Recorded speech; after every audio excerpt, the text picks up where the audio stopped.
Olá, tudo bem? Nós estamos aqui em mais um episódio do nosso Caixa Preta.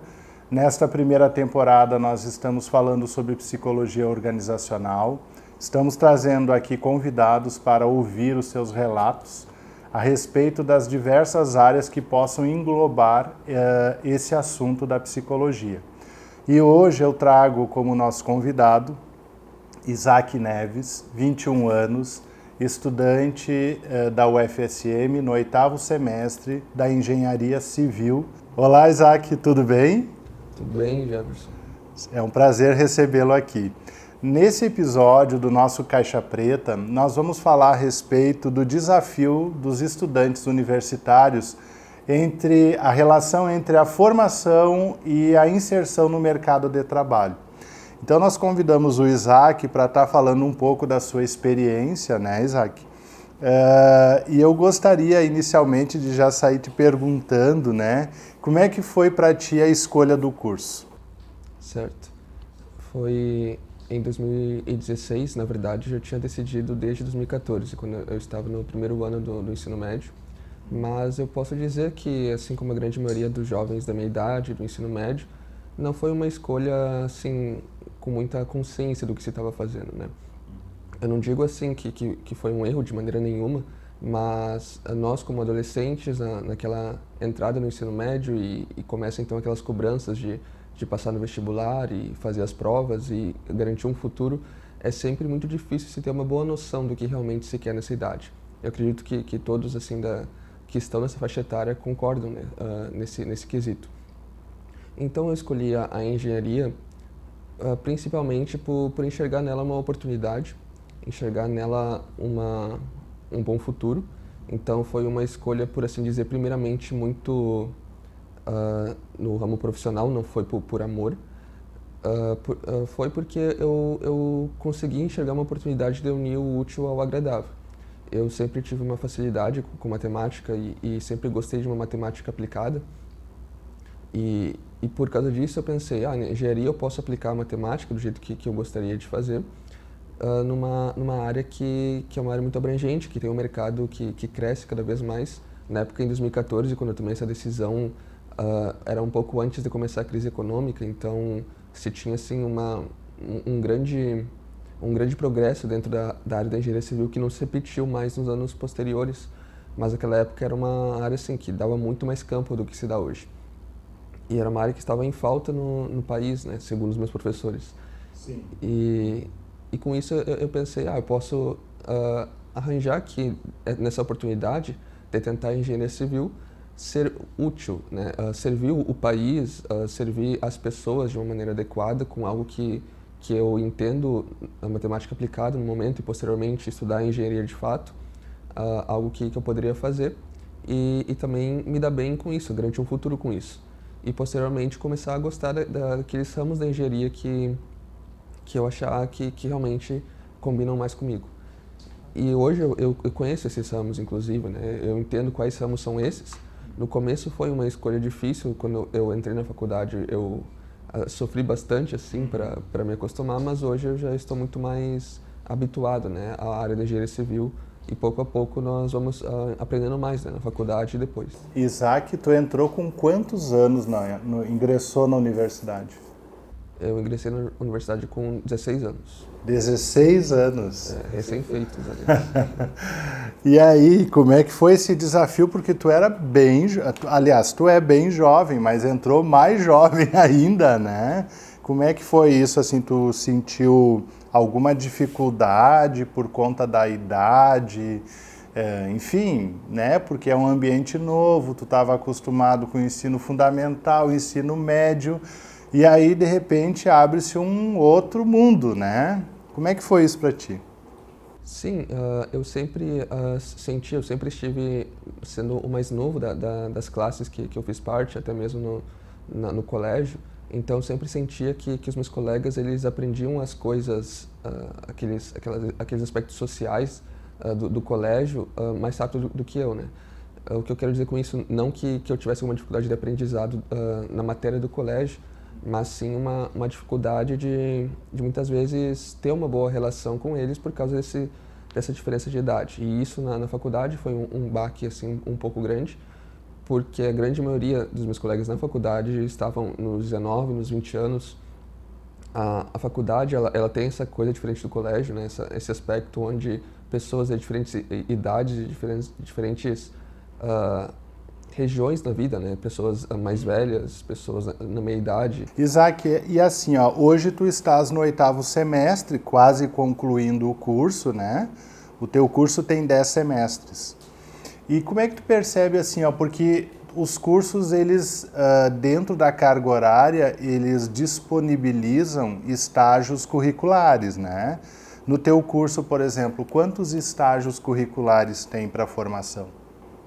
Na verdade, o curso ele só exige um único estágio profissional a ser realizado no final do curso, no 10º semestre, que é um estágio obrigatório, sem remuneração, inclusive, mas nós temos certa liberdade de, antes disso, tratar outros estágios como atividades extracurriculares que contam para o nosso currículo, né? Então, obrigatório mesmo é apenas um. Mas, na prática, eu e os meus colegas, cada um de nós temos a consciência, né, da necessidade de se procurar estágios até mesmo antes para que não se torne, para que a pessoa não fique apenas sendo considerado um estudante da faculdade que quer apenas se formar e pronto. Porque isso até atrapalha depois no próprio estágio profissional, que ele vai chegar lá para o professor e vai dizer: eu só preciso de um estágio profissional aqui no final. O professor vai colocar ele em algum canto qualquer, em alguma empresa de uma qualidade qualquer. Se tem esse medo, né, que o estágio acabe não sendo proveitoso, porque como o estágio é obrigatório, é muito... Os professores fazem isso, eles realocam os alunos da maneira que encaixa. O que importa é que arranje alguma coisa para ele, né? Entendi. Então, se procura antes estágios não curriculares, para que esse aluno ele tenha uma certa convivência, né, com esse meio anteriormente e consiga utilizar isso para aprender a engenharia, que é muito necessário, visto que a gente pode falar depois que o curso não ajuda muito em certos aspectos, e também para facilitar essa comunicação, para que ele seja conhecido dentro do mundo da engenharia civil, né? Das mais variadas coisas. E Isaac, assim, ó, nessa tua fala, quando tu diz assim, ó, olha, que eu e os meus colegas, nós precisamos ou desejamos, né, procurar estágios extras curriculares para que a gente possa ir pegando, né, um pouco de experiência, aliando a formação. Como é que tu percebeu, assim, tu já fez essa procura, inclusive já cursou alguns estágios extracurriculares, né? Como é que foi, assim, tu sentiu que aquilo que tu estava vendo durante o curso se aplicava integralmente lá na prática? Como é que foi a tua experiência na prática? Bem, em relação ao curso, né, primeiramente, ele é um curso que, assim como muitos outros, ele foca bastante na área acadêmica. Então os professores, eles trabalham com isso e eles já buscam, então, fazer novos professores e pode acontecer de, frequentemente, eles acabarem deixando o lado profissional de lado, porque foi uma escolha que eles fizeram, né? No caso, eu vou me tornar professor, não vou atuar em campo, logo, essa minha experiência eu vou passar ela para os meus alunos. Mediante isso, é muito comum que se tenha uma deficiência de aprendizado profissional na engenharia, mas eu vejo um esforço, sabe? Um certo esforço dos alunos, principalmente em geral, para que se fale bastante disso.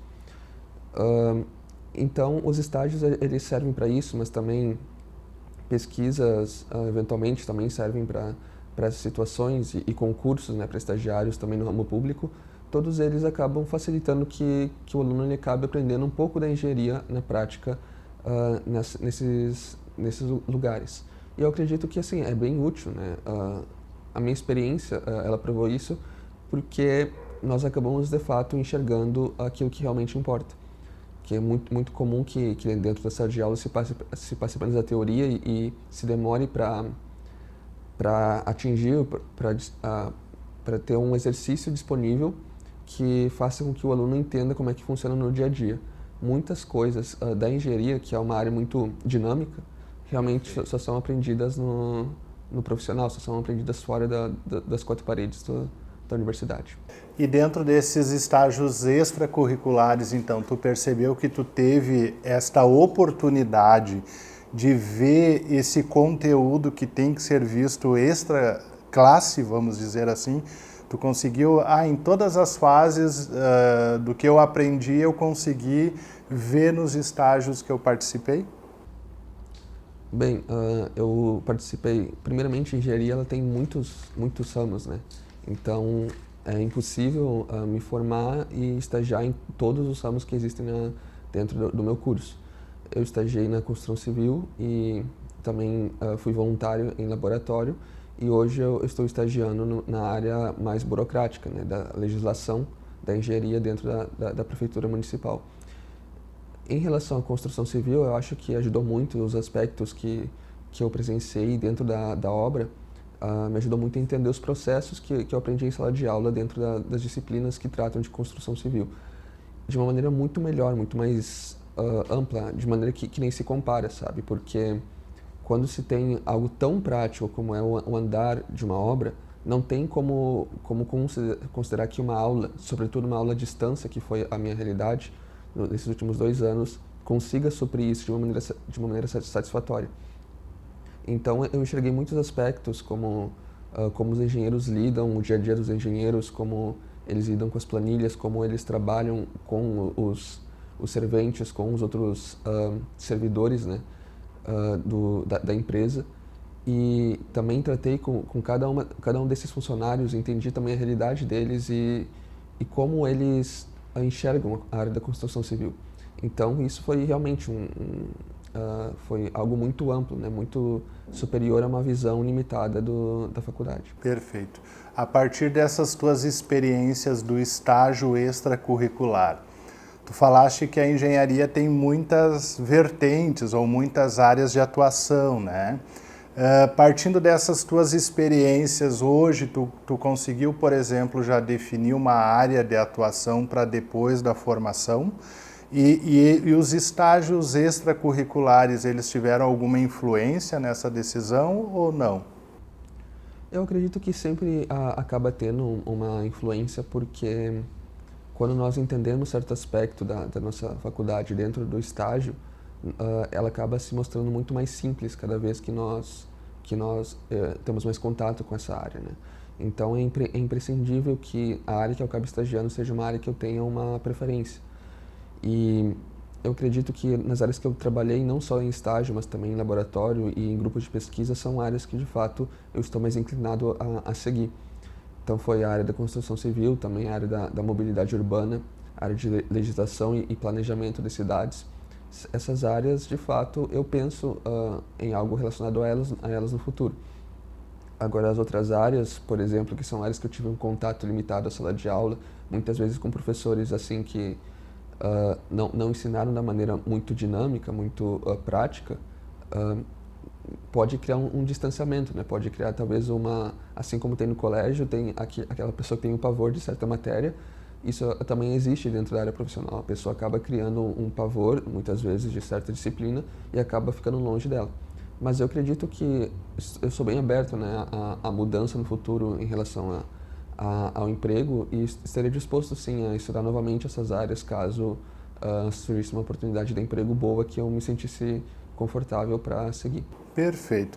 Isaac, para a gente concluir, então, deixa uma sugestão para esses universitários que estão entrando agora, né? O que você daria como experiência ou como sugestão, né, a respeito de aliar a prática com a parte teórica, né, dentro dos cursos? O que tu poderia dar como sugestão? Bem, eu acredito que o estágio ele não é feito pela renda, né? Ele não é feito como a renda como prioridade. O estágio ele é feito com o aprendizado como prioridade. Então eu diria assim que foi algo que eu segui, que a pessoa se coloque à disposição, se coloque à disposição em laboratório, em pesquisa, se coloque à disposição para alguma empresa, nem que seja para não ser remunerado, sabe? Claro que cada pessoa tem a sua realidade, mas eu acredito que é muito necessário não ter medo, né? Não ter medo de se colocar à disposição, não ter medo de dizer eu posso ajudar, eu posso participar, nem que seja sem remuneração, nem que seja que eu faz tudo, né? O que importa é que de fato eu esteja aqui aprendendo, eu esteja aqui convivendo com vocês. Esse é o principal aprendizado. E o quanto antes, melhor. Cada pessoa vai ter a sua época melhor. Eu demorei, inclusive, para começar a fazer alguma atividade extracurricular, tanto também por causa da minha idade e do começo difícil que eu tive na faculdade, que foi foi muito diferente, né, de tudo que eu estava acostumado anteriormente. Mas cada pessoa tem o seu tempo e eu acredito que não é tão difícil quando você está disposto de fato a trabalhar e a mostrar que quer aprender, né? As pessoas valorizam isso. E que seja, então, essa a prioridade de cada universitário, né? Perfeito. Isaac, nós queremos agradecer a tua presença aqui. A tua fala foi de uma grande valia, pode ter certeza disso. E nós queremos agradecer, então, a tua vinda até aqui no Caixa Preta e gratidão, né? Muito obrigado pela tua presença, tá bom? Queremos também agradecer você por estar nos assistindo. Queremos que você continue aí conosco, né? Quem sabe você conhece alguém ou alguma pessoa que possa precisar estar ouvindo esses relatos, né? Queremos agradecer a sua audiência. Até mais, um abraço.